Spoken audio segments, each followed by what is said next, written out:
Judi online semakin ugal-ugalan. Bayangkan sedang menonton video edukasi atau membahas politik di YouTube, lalu saat kamu iseng melihat komentar, tiba-tiba perhatianmu tertuju pada pesan seperti ini. Anda yang waras mungkin hanya mengabaikannya, tetapi ada juga yang tertarik mencoba, terjebak dalam ilusi, siapa tahu menang.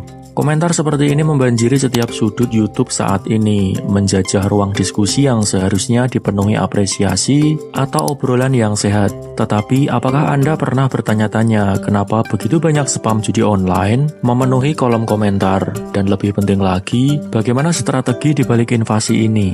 Inilah perbincangan yang jarang diangkat, tetapi mendesak untuk kita bahas. Industri judi online adalah raksasa senyap yang tumbuh dengan cepat. Di Indonesia, putaran uang judi online hingga ratusan triliun rupiah yang menjerat jutaan orang pada semua rentang usia, mulai dari anak-anak hingga orang tua. Tetapi, apa yang membuat gebrakan mereka begitu kontroversial dan nggak masuk akal adalah cara mereka menyusup ke platform populer seperti YouTube. Dan seringkali dengan cara yang tidak etis. Alih-alih menggunakan channel khusus untuk promosi, mereka memilih jalur belakang, menggunakan bot, atau bahkan manusia sungguhan untuk mempromosikan platform mereka di kolom komentar video orang lain.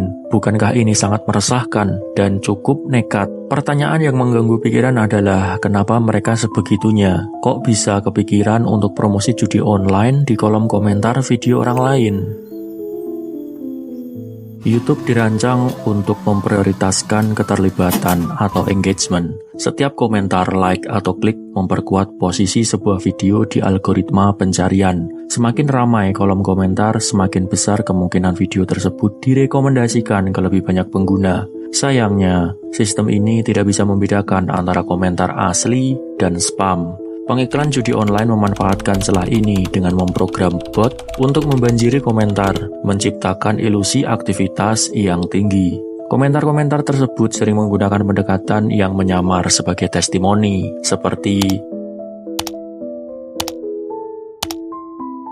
trik ini bekerja karena algoritma tidak peduli pada kebenaran isi komentar. Selama interaksi terus meningkat, algoritma menganggap video itu layak dipromosikan. Komentar judi online tentu memunculkan balasan komentar dari banyak orang.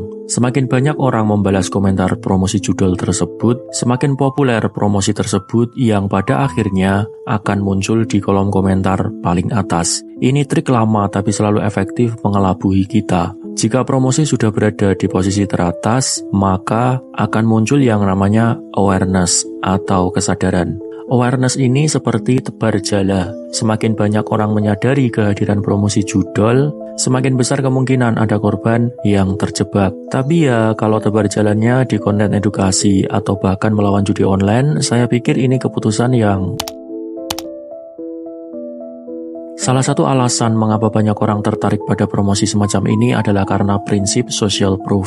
Konsep ini berasal dari psikologi sosial, di mana individu cenderung meniru tindakan orang lain jika mereka percaya itu akan membawa manfaat. Dalam konteks promosi judi online, komentar-komentar palsu seolah-olah memberikan bukti bahwa orang lain sudah berhasil mendapatkan keuntungan. Namun, realitasnya tentu jauh berbeda. Sebagian besar akun yang memposting komentar tersebut adalah bot atau akun palsu yang dirancang untuk memanipulasi persepsi pengguna. Semakin banyak orang berbicara tentang sesuatu, semakin besar kemungkinan kita mempercayai hal itu, bahkan tanpa memeriksa kebenarannya terlebih dahulu.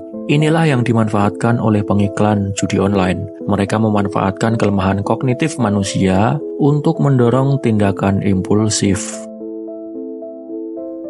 Kebijakan YouTube melarang promosi perjudian secara langsung di platform mereka, tetapi moderasi terhadap komentar jauh lebih lemah dibandingkan moderasi konten video. Ini menciptakan paradoks yang memudahkan promosi ilegal terus berlangsung. Bot atau tim pemasaran hitam dapat membuat ribuan akun baru dengan mudah, memanfaatkan ketidaksempurnaan sistem moderasi otomatis. YouTube, sebagai platform besar yang menghasilkan miliaran dolar dari pendapatan iklan, seharusnya berinvestasi lebih dalam untuk memperbaiki celah ini. Namun, hingga kini, solusi yang tersedia lebih bersifat sementara dan tidak mampu menangani akar masalah. Selain itu, pembuat konten sering kewalahan. Mereka yang seharusnya hanya fokus pada kreativitas dan interaksi positif, kini harus berhadapan dengan invasi komentar yang merusak ekosistem diskusi.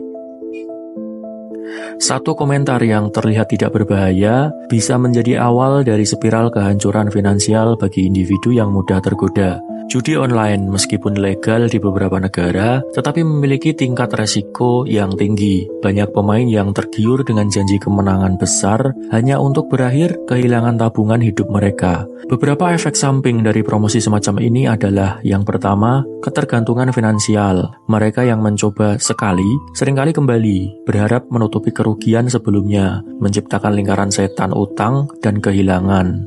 Kedua, kehancuran relasi keluarga. Masalah keuangan akibat judi seringkali merusak hubungan keluarga dan sosial, bahkan hingga pertemanan dan pasangan. Ketiga, kesehatan mental yang memburuk. Tekanan emosional dan rasa malu seringkali menyebabkan depresi, atau dalam kasus yang ekstrim hingga mengakhiri hidup. Banyak studi yang menemukan bahwa paparan terhadap iklan perjudian meningkatkan kemungkinan seseorang mencoba untuk berjudi, bahkan jika sebelumnya mereka tidak tertarik. Apa yang bisa dilakukan untuk menghentikan invasi spam judul ini? Ada beberapa langkah yang perlu diambil oleh berbagai pihak.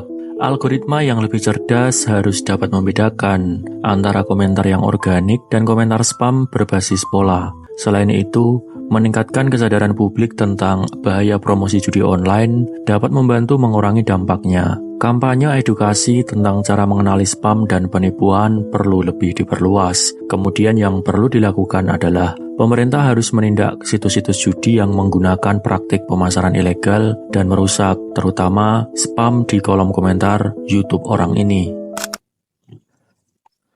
Promosi judi online di kolom komentar YouTube adalah contoh bagaimana celah dalam sistem dapat dieksploitasi untuk keuntungan jangka pendek dengan biaya sosial yang sangat besar. Tantangan ini adalah pengingat bahwa teknologi tidak boleh dibiarkan berjalan tanpa pengawasan moral. Kita sebagai pengguna dan pembuat kebijakan memiliki tanggung jawab untuk memastikan bahwa ruang digital tetap menjadi tempat yang aman dan beretika.